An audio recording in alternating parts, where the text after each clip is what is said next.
Assalomu alaykum yurtdoshlar, hamma sog' omonmi? Bugun go'shtsiz osh qilamiz.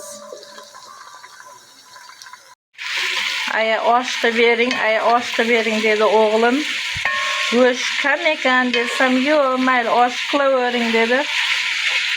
Go'shtsiz osh qilyapman endi. Hammada shunday vaziyat bo'lib turadimi? Go'shtsiz osh.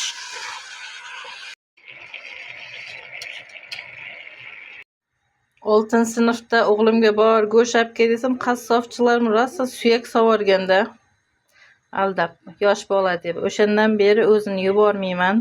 Aya olib kelay dedi, yo'q, shart emas dedim. Hozir guruchini solib oldim.